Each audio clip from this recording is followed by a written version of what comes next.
Councillor Stan, have you got a gag or something that you could say to fill that uncomfortable silence? I didn't know you read 1:15. Oh, 7:15 now. You missed your opportunity. Sorry.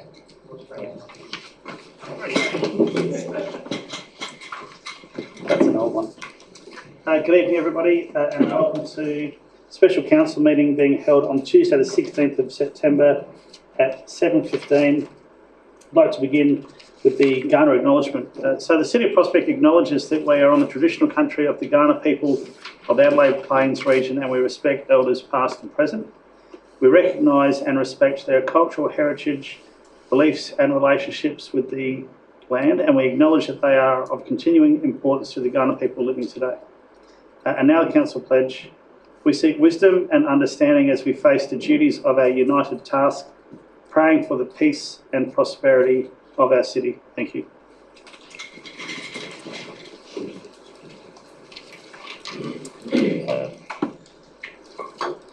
Part 2, on leave there and nil.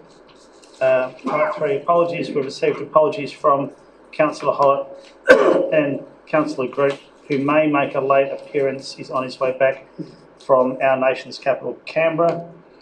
Part 4, indication of intention to declare a conflict of interest. Are there any elected members intending to declare a conflict of interest at the appropriate time? I'm taking that as a no.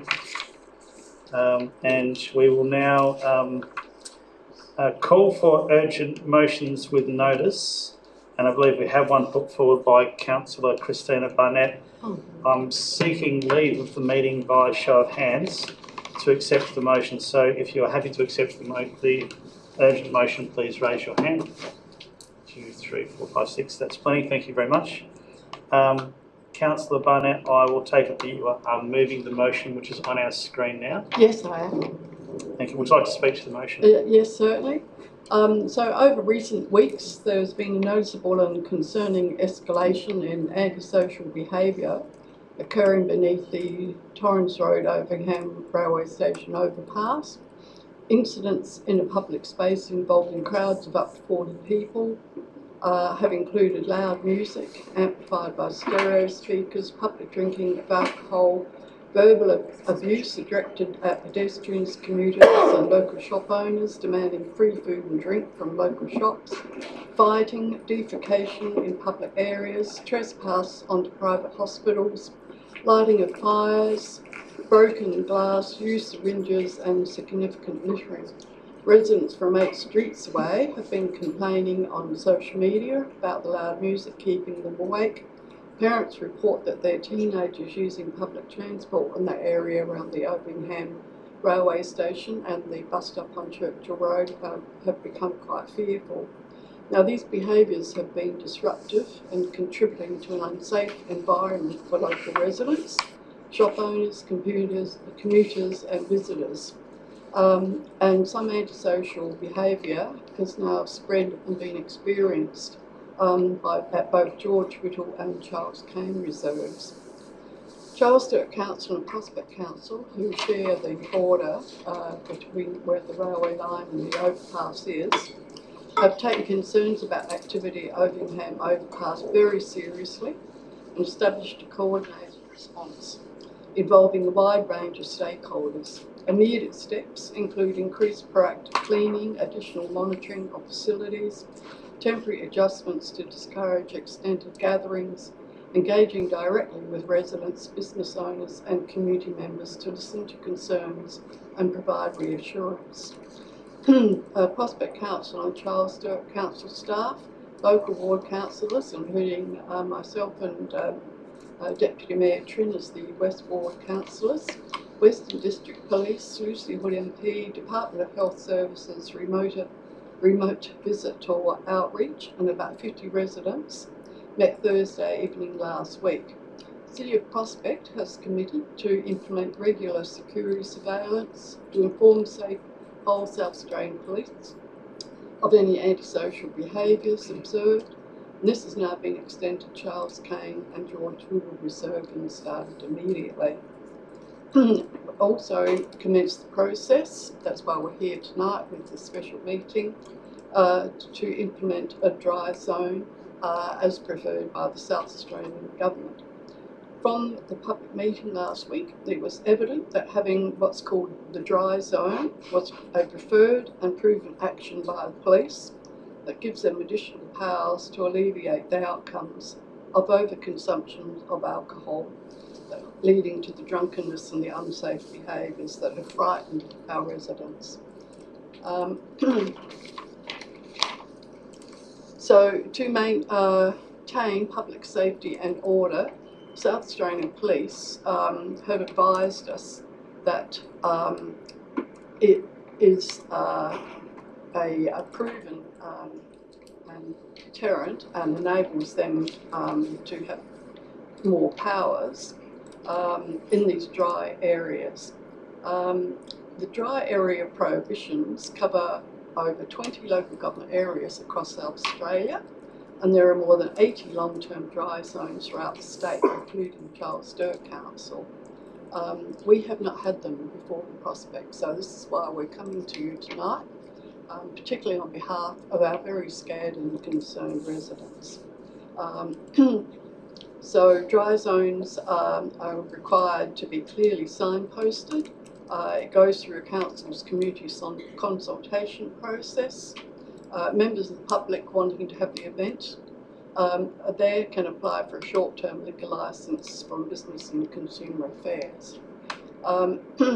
So under the leadership of Churchill Greening Group, our residents in the area have formed a chat group to immediately alert each other about antisocial behaviour in the area and support each other.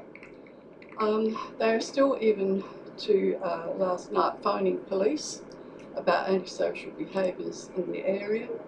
On behalf of a group of residents, I recently forwarded a petition with about 195 signatures that have been sent to both Charles Sturt Council and Prospect Council, and including a request for what they've called an alcohol-free zone, which we know is the dry zone. So on behalf of our residents and our wider community, I urge Council to pass both parts of the motion as a matter of urgency and to get the process moving. And Council has the support of Lucy Hood MP with this motion. So I commend both parts, 1 and 2, to Council. I apologise for my croaky voice. Councillor Bennett. Thank you. Do I have a seconder? Deputy Mayor Wynne would like to speak to the motion. Yes, so yeah, thank you for allowing us to have this special meeting. You know, Councillor Bennett and I have been following this group of concerned residents, and it's great to see you know, Lucy Hood and even Roman Houses in front here and so forth getting on board. It is, you know, it's affecting a lot of residents and also affecting their life. You know, their concerns for their children, their safety. So I think it's really important that we get this one in as soon as possible, and with the help of the city, they would to get this as soon as possible. But yeah, I can make the motion. You know. Thank you, Deputy Mayor. I might just start with a question, if that's okay. With regards to Part 2, and specifically with regards to Charles Kane Reserve, given that there are 2 sporting organisations which have liquor licences in place, how does Part 2 impact those liquor licences? So you have to turn your mind to that. Ms Taylor, can you? Through the Chair, I've spoken to all 3 clubs that hold a licence over Charles Kane, and we wouldn't move towards anything unless we've actually consulted with them and look at a balance on the way that we could work that out. So I haven't taken those next steps yet. It's up our sleeve just in case the antisocial behaviour once the dry zone's implemented at the Ovingham underpass is through. So yeah, so it's not going to happen just yet. We'll just see what happens from this implementation, but they are aware. I have spoken with them in person. Point being, we prefer obviously not to have to use it, but if we do have to use it, the clubs are aware and understand the fact that it may be the best broadly for the community that we do it for a period of So time. it might be hours, so you might do late hours from like 10 to 6. Any further discussions, Councillor Nelson? First of all, commend Councillor Barnett for bringing this motion forward. My question is similar to yours, Mayor, and maybe through the CEO. Part 2 simply says that instruct the Chief Executive to investigate the necessity. Is that as if you're going to make a report to come back to Council, or does that give you carte blanche to make a decision yourself? Ms Taylor, can you cover off on your anticipated process for the next steps? Thank you. Through the chair. So I sought some legal advice to ensure that this wording was tight, so it is approved. So if we do need to undertake that process to look for that application through the Office of Business and Consumer Affairs, we are empowered to do that. Obviously, we wouldn't do that without informing council in an informed way as well. Thank you. Anything else, Councillor Nelson? Otherwise, Councillor Stanton? Yeah, just a couple of points. Firstly, can we take it in parts? I'm happy to take it in parts. Do we put that to the... Yeah, we need to show of hands. Yes? Oh, no, it's okay. We don't need to show of hands. Secondly, I just looked up the cost of a short-term liquor licence, and it is $93 in case anybody was asking. So that's for a couple of drinks in the park. That needs to be taken into account. Anybody who wants to go do that. Just thought I'd look it up, seeing as it was a solution for someone brought up by the elected member. That's about it. Thank you. Any further discussion? Otherwise, I'll go back to Councillor Barnett to sum up. Yes, I think I've said most of the things, and just reminding that it still has to go through Leave Part 1A community consultation process. But I think if you talk to any of the residents down there, they're just saying, please, anything as quickly as possible. A lot of them are just nervous wrecks, not getting sleep, you know. So please pass it. Thank you. Let's put that to the vote. All those in favour? Oh, part 1. Oh. All those in favour? All those against? Carried unanimously. Part 2. All those in favour? All those against? Carried unanimously. Democracy. Right. Thank you, everybody. We'll now resume normal business agenda. So, our deputations, we have 2 deputations, and before I invite the first deputy up, I'd like to welcome the members of the audience tonight. It's great to see so many young people taking an interest in what goes on here at Council. It's very unusual. I assume you're here for a specific reason, but it could be an opportunity to see democracy at play, and you know, maybe in 21 or 22 or 25 years' time, you two could be sitting around the table here making decisions on behalf of the community. So, thank you for coming tonight. I'd like to invite Clinton Devenish from the Broadview Tennis Club to approach the table, and for the purposes of the minutes, we have your name and where do you live? Postcode, I think. Clinton Devenish, number 2, Emily Street, Nailsworth. Thank you. You have your presentation, and you've got 5 minutes, and then I'll invite questions. I'll invite questions after that. So, over to you, Mr. Devenish. Thank you, Mayor. Thank you, elected members, CEO, directors and staff of City Prospect. Please do not defer the Broadview Tennis Precinct redevelopment. You do have prying eyes of juniors in the gallery tonight, so please make the right decision. 4 key themes that I wanted to talk about tonight in this deputation is a bit of an introduction, a deeper introduction to myself, reconfirming Council's commitments, why this project is so important, and how we will deliver it. My name's Clinton Devenish. I'm a volunteer. I'm the Broadview Tennis Club president.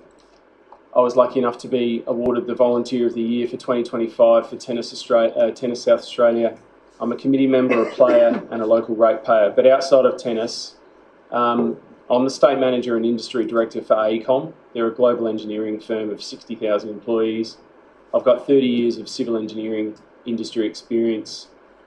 This includes a stint in the City of Adelaide as the Director for Infrastructure Services and Operations, also a stint as the Acting CEO of the City of Adelaide.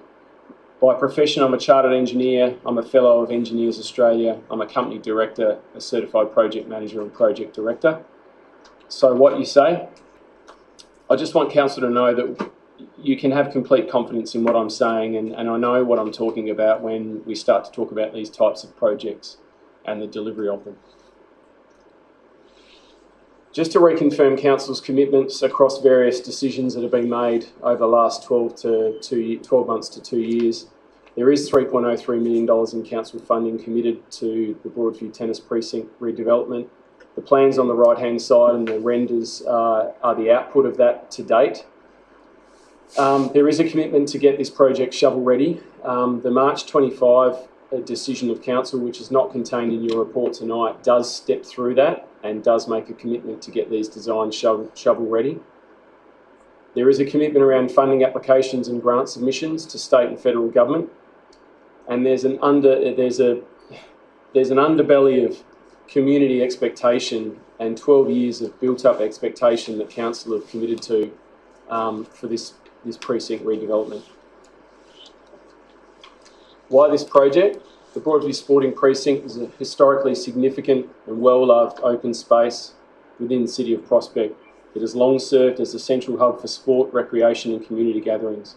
Much of the existing infrastructure is outdated and no longer meets contemporary standards for accessibility or sporting use. Council commissioned a high-level sport and recreation study. The study confirmed that the City of Prospect faces a significant undersupply of open space and sporting infrastructure, with only 1.2 hectares of open space per 1,000 residents, well below the inner metropolitan Adelaide average of 8 hectares. Feedback emphasised the need for facilities that support both organised sport and informal recreation, with a particular focus on female-friendly amenities, universal design, and spaces that cater to all ages and abilities. If elected members are reading those words, if we could just go back to that slide, please. If elected members are reading those words and wondering why they sound familiar, those words are directly from tonight's report. All I've done is replaced it with the Broadview Sporting Precinct. So all of the data and all of the research and all of the information that council has at its fingertips to support the PLP actually supports a cause for continuing funding for the Broadview Tennis Precinct. Next slide, please.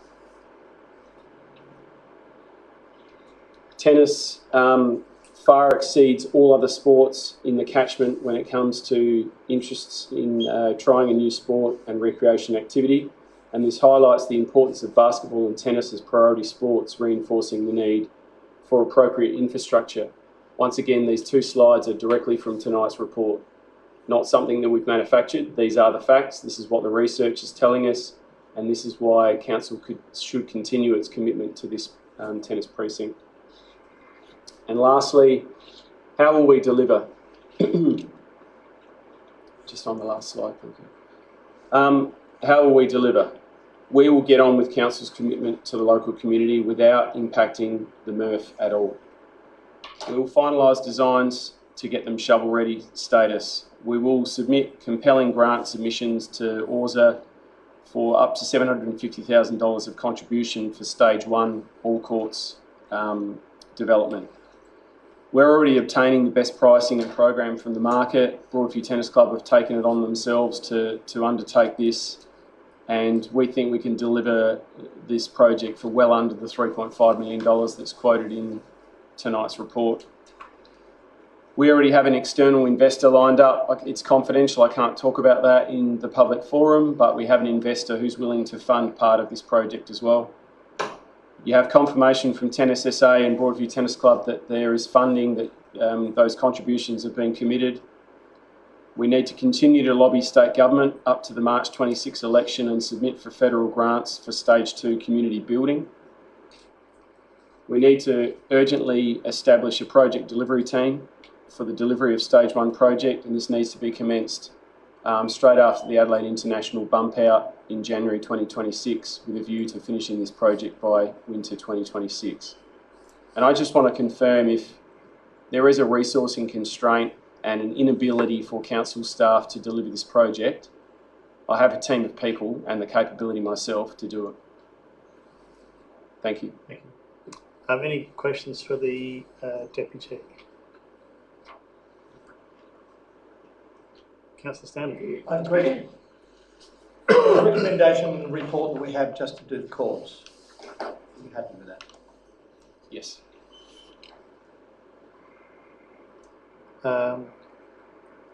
Any further questions? I've got one. So if the recommendations are just to the courts is adopted, that also comes with a requirement to remove the existing club rooms and re-establish some type of suitable venue in the short to medium term.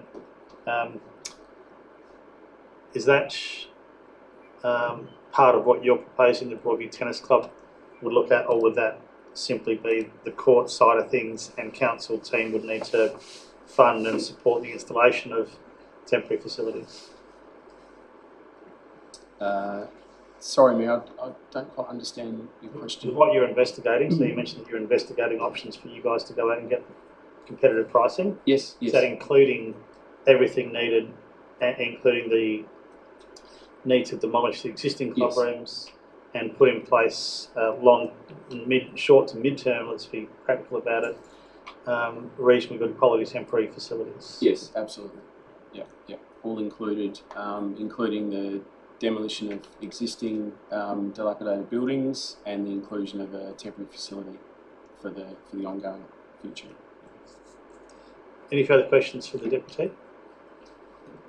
Councillor Deputy Mayor Trindwin. Thank you for that presentation.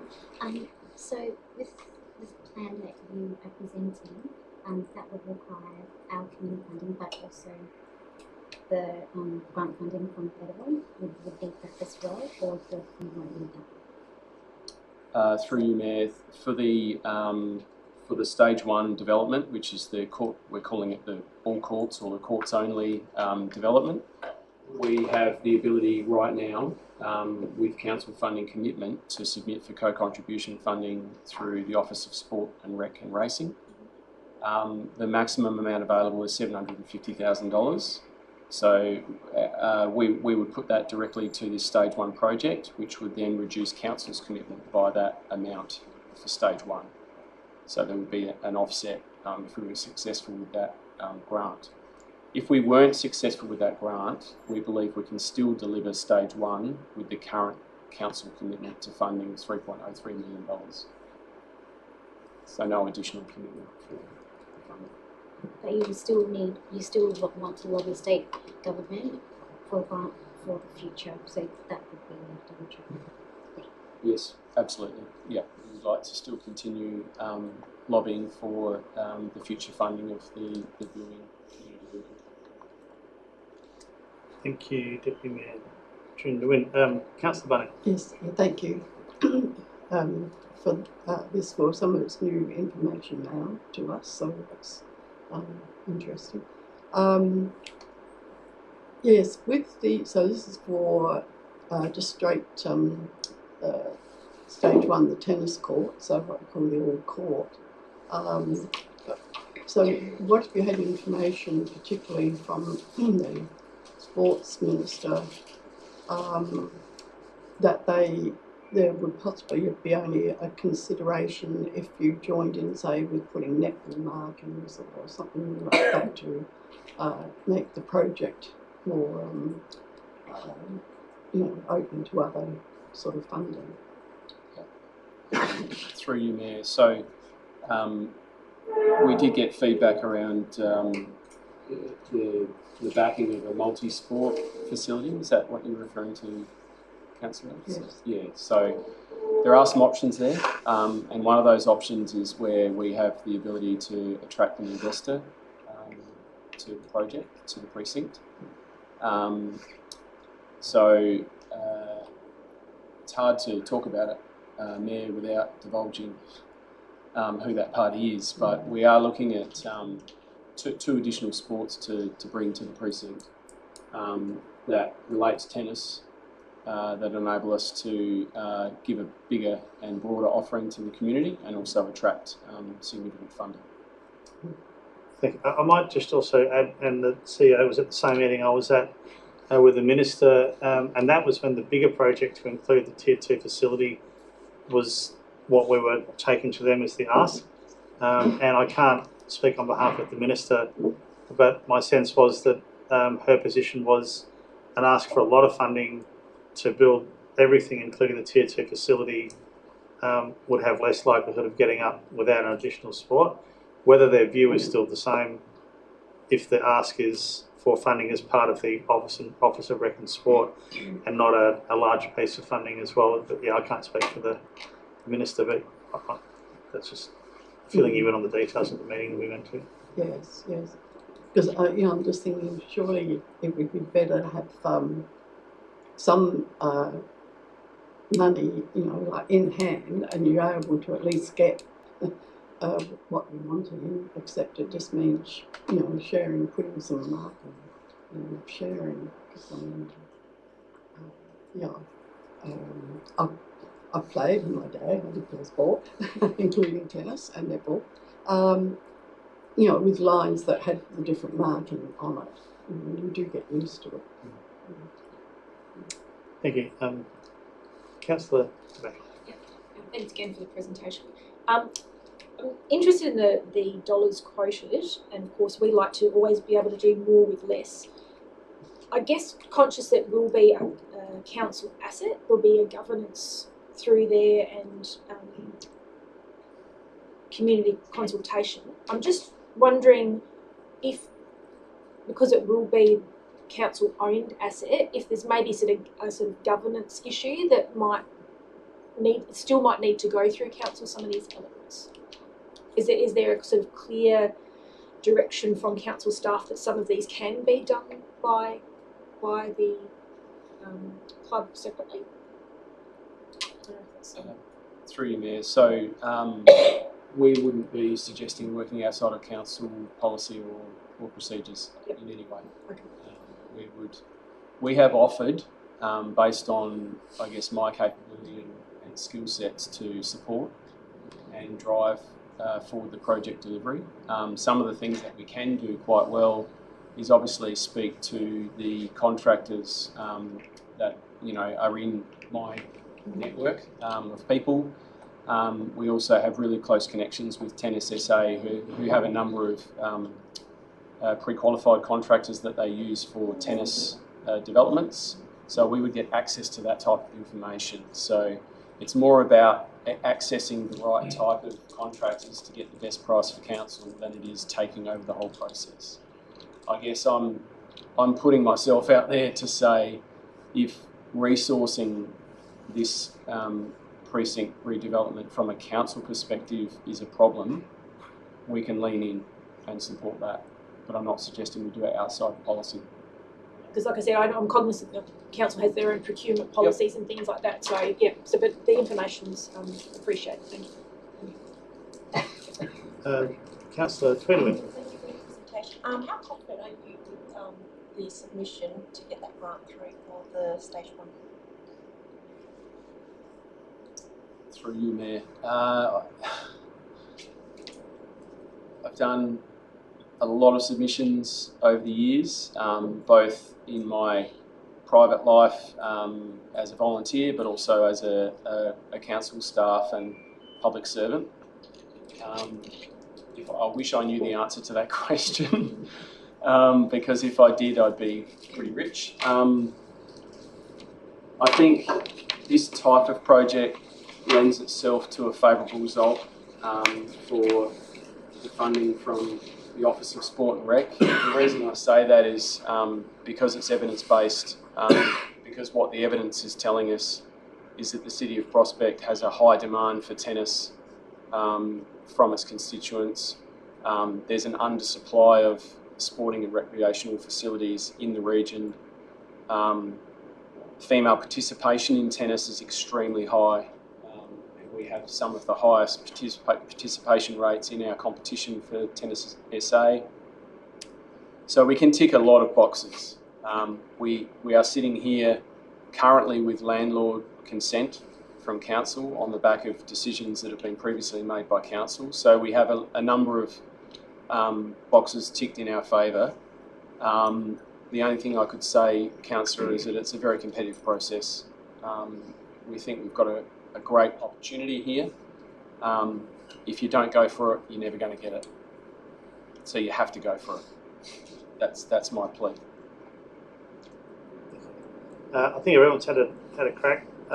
So if that's the case, I'll thank the deputy for your presentation, and you can swap places with 5.2 Martin Richards if you'd like to come to the table, and your name and suburb for the purposes of the minutes. Martin Richards, Collinswood. And 5 minutes. I'll give you a warning when you've used 4 minutes, which I forgot to do with the previous deputy, and he managed to score an extra 35 seconds from me. So I won't penalise you for that, but I will call it at 4 minutes and let you know when you've got a minute left. And over to you when you're ready. Thank you, Mayor. Thank you, staff and elected members. I just want to go through, basically want to talk to you about how old and outdated the premises are. Go to the slide, please. So just inside here is the cracks inside the building, and you can see how our doorways are fairly barely holding the doors open. This building was built in 1964, and it was built by the members of the club. And there's a funny story that goes, the week after the clubhouse was built, the roof blew off, and so they had to reattach the roof again. So it's a building that was built for purpose at the time. We're talking 1964, so that was a long time ago. If we just go into the next slide, please. You can have a look here. So we get window cracking, and just there on the floors, the bricks are actually starting to crack through the walls. Next one, please. So outside the clubhouse, we have the doors no longer line up, and they have been trying to, the vandalism from the doors, trying to break through the doors and getting in. As you can see down there in the bottom right-hand corner of that picture there, the actual bolts, there's only one bolt that actually holds the doors closed. So we're not in a situation where we can actually even really lock the club properly.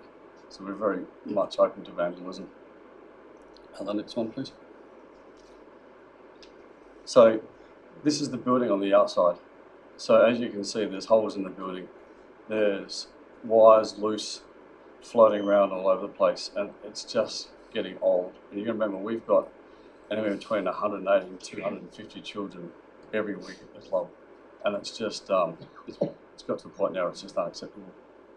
Next one, please. So here's the old Croquet building. If you have a close look at there, there's broken windows, there's broken glass all over the ground. It's accessible from the street, so any kid, and we do see quite a lot of the kids from the football club, they come through and are always trying to play in that area there. I'm just thinking of the risk that if some kid cuts his arm, what's going to happen. So you know, that building just sitting on that site is just, it's way too old and been there for far too long. Next one, please. So with that fencing, so you can see down in the middle picture there, I've had to go and board up the fences so the balls don't get out anymore.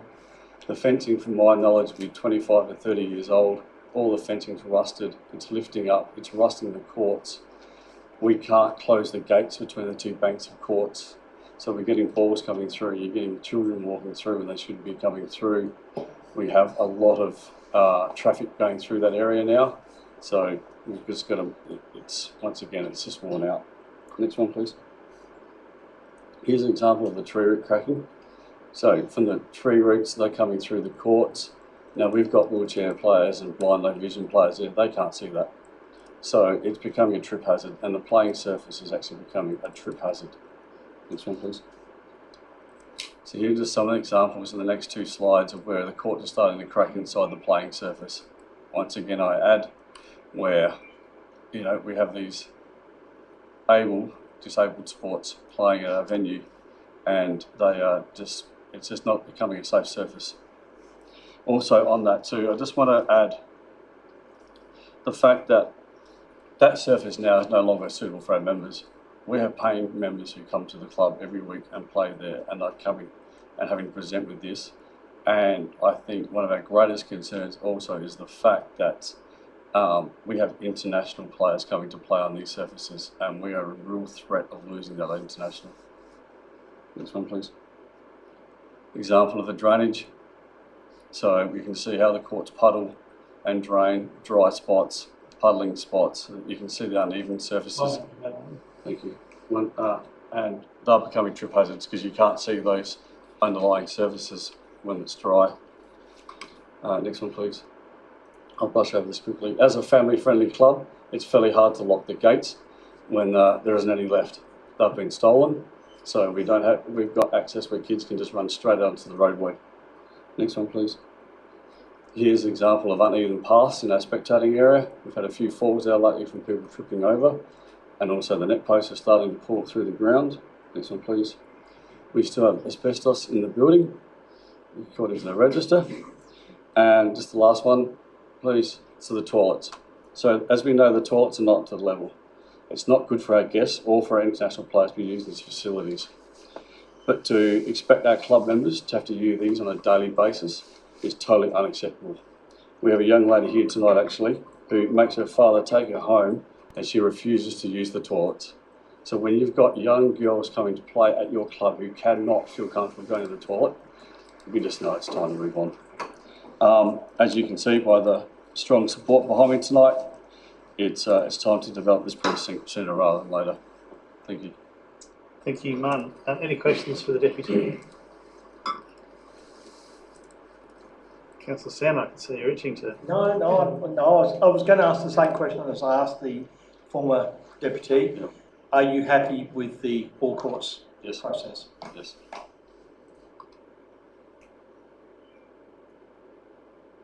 Done a good job of explaining the situation by the looks of them. There's no further questions. That being the case, thanks very much. Thank you.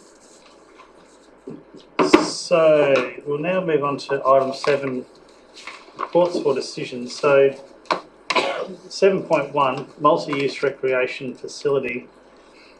It's quite a lot here. There are 13 components to the recommendation. So I just want to go through the decisions that we're looking for from someone, if there is someone who chooses to move this motion. So 1, 2 and 3 are fine. 4, we're looking, if someone is going to move this motion, they'll need to move to delay either A, Broadview Tennis Precinct, or B, the Stormwater Management Plan Stage 2 drainage upgrades. So the mover will have to say that I would like to put forward that we delay Project X and don't delay Project Y. If the Stormwater Management Plan is the project which is put forward by the mover to deprioritise, which means we are keeping the Broadview Tennis Precinct in, then we come to Part 5. And Part 5 then asks the mover to put forward either A, to maintain our current position to look for a third funding contribution, or Part B, which is to support the funding application based on the presentations we've just seen, which look to include the demolition of existing club rooms and to replace all tennis courts without the move to a complete Tier 2 facility. So just to make that clear, that's what we're looking at.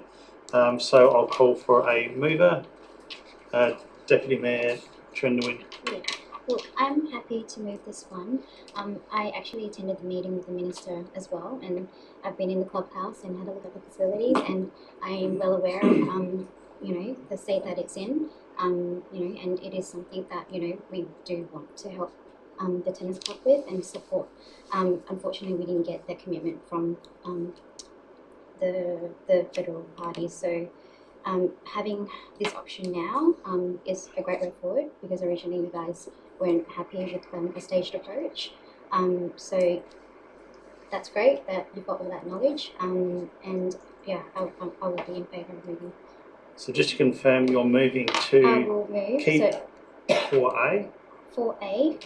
And to deprioritise 4B? Yes. And then 4.5 aims for B. Okay.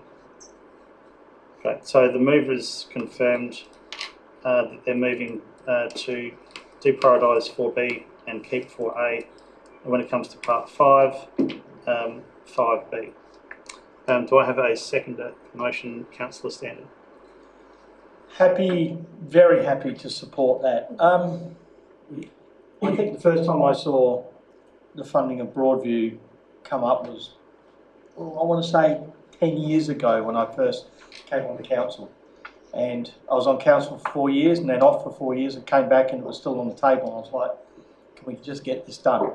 2 weeks ago, or a week ago, we were presented with notions that this could be completely off the table. And as much as I'm incredibly supportive of the MRF and all the opportunities that brings with it, at that time there was no way that I could vote for that if it was going to affect the progress of Broadview Tennis Club. One of my 3 pillars of what I get elected on, one of them is I will not disadvantage one group to advantage another group, and that's what was going to happen. This thankfully brings it back that I can support both these things, which is fantastic. I'm happy to hear from the Broadview Tennis Club that they're happy with the courts only solution, which I very pointedly asked, and I'm glad that you both are on the same page.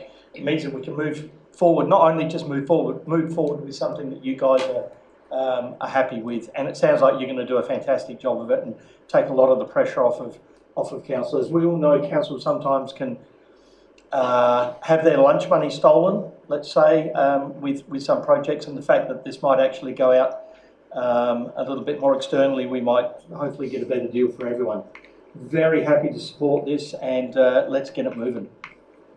Thank you, Councillor Santa. Any further discussion points? Councillor Nelson. Yeah. Interesting enough, we've just spoken a lot about the Broadview Tennis Club, but I think we've got to remember that this motion is also about the MRF. It's also about the multi-user recreation facility. So I'm going to start with that. So obviously through the community consultation period we've done over the last couple of years, we received huge support for a multi-sports recreation facility. The recent research we've received has proven there's a need in our city for this type of facility. And of course, those who have read the motion, it's not every day that somebody approaches you and offers $40 million in order to build a community facility with minimal submissions from council. Throughout the report, I've read words like transformational and once in a generation. Both of these statements are very, very true. For a small council of this size to offer the residents a facility of this scope is very rare and of a great advantage to the greater community. Moving to the Broadview Tennis Club, I've always been a supporter of the Tier 2 plan. Some might disagree, but my concerns earlier this year was the funding strategy I did not believe was viable. This new strategy I think is easily achievable. I believe the stage approach is the best way to move forward. This approach provides Broadview Tennis Club with the upgraded courts for the continued growth of the club and offers more courts for the community use, which is what we're currently lacking. However, I do notice through reading the report that there is concerns of the executive acknowledging the current workload of the council staff and understanding that councils do tend to pay a tax, call it the council tax, on all developments that we do on most buildings and developments. So I do see value in working closer with the club, and particularly the president with his experience, and having them undertake some key tasks of the project to reduce costs and to support council better. Through the deputation, I do acknowledge the extensive experience of the President as an engineer and a former director of the City of Adelaide, and his experience in this field. And as such, through you, Mayor, I'd like to put forward a variation to the motion, which I think our staff should have. It's just an addition to point 5.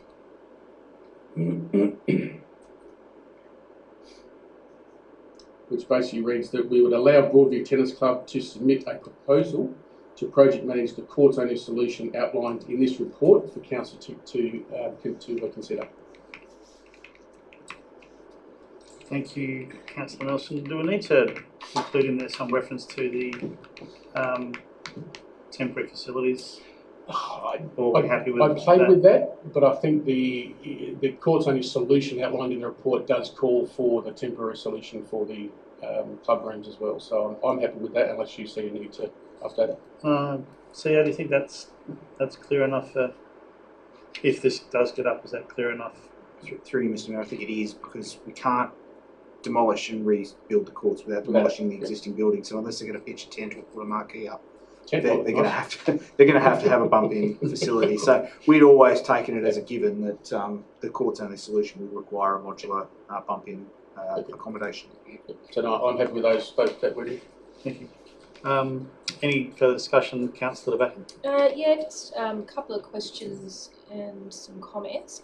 Just in regards to point 3, I just wanted to check in regards to the basis of an offer. Do we need it to be more specific, like with a date against that? Or just through CEO. Through you, Mr. Mayor, no, because we still need to finalise that revised heads of agreement that is discussed both in this report but also in more detail in the confidential report, and that will sort of put the icing on the cake. This gives us the opportunity to progress the advocacy piece, but the heads of agreement, which is a key component of progressing that relationship, would still need to come back to council. Is that right, Mr. Pearce? Yep.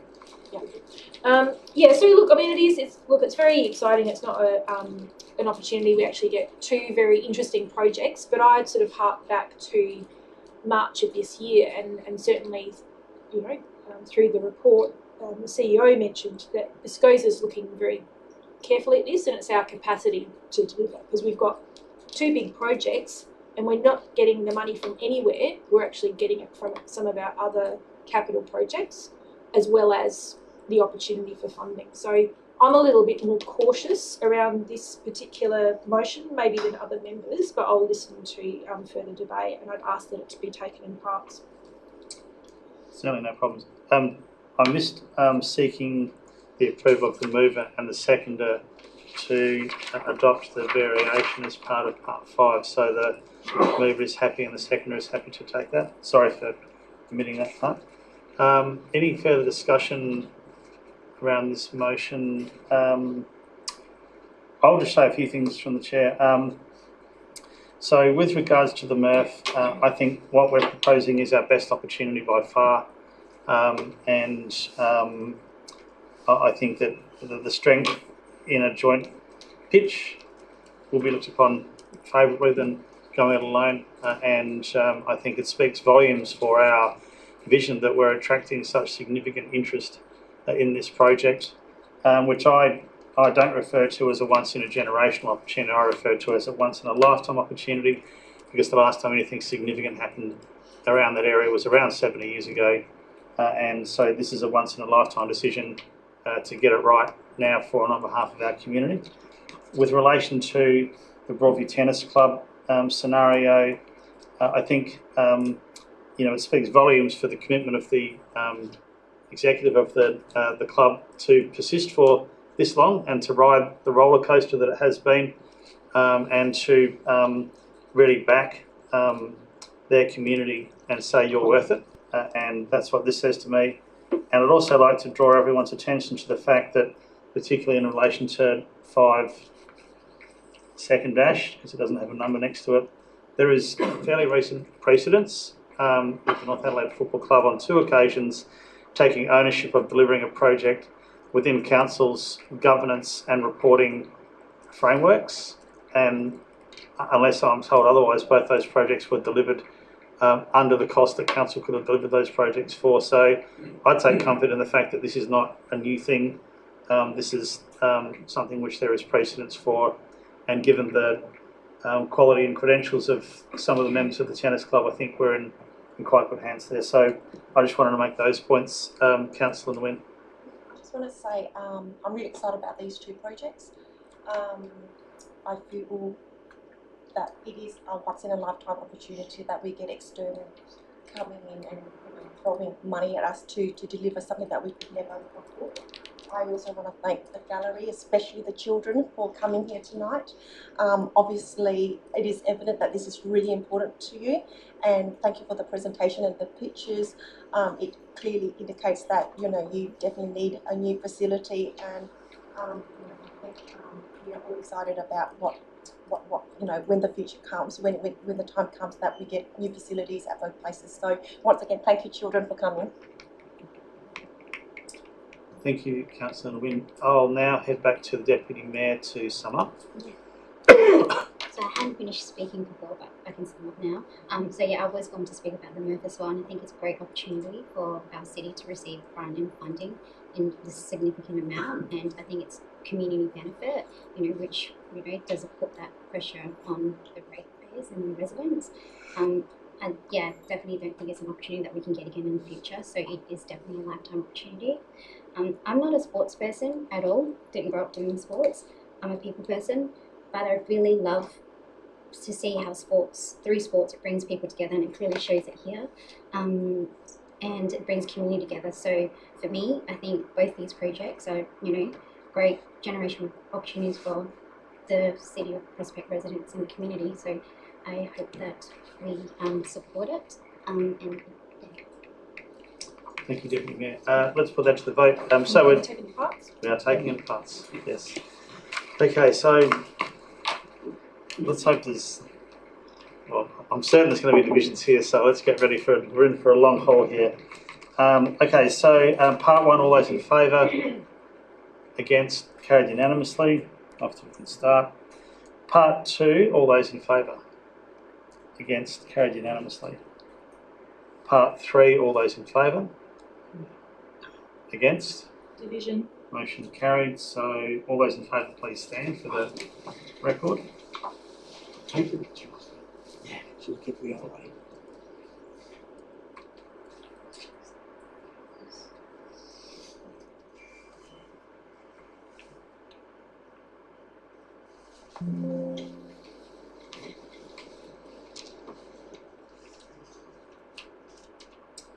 Okay, part 4, all those in favour, against, motion carried unanimously. Part 5, all those in favour, against, carried unanimously. Part 6, all those in favour, against, unanimously carried. Part 7, all those in favour, carried unanimously. Part 8, all those in favour, carried unanimously. Part 9, all those in favour, carried unanimously. Part 10, all those in favour, carried unanimously. Part 11, all those in favour, carried unanimously.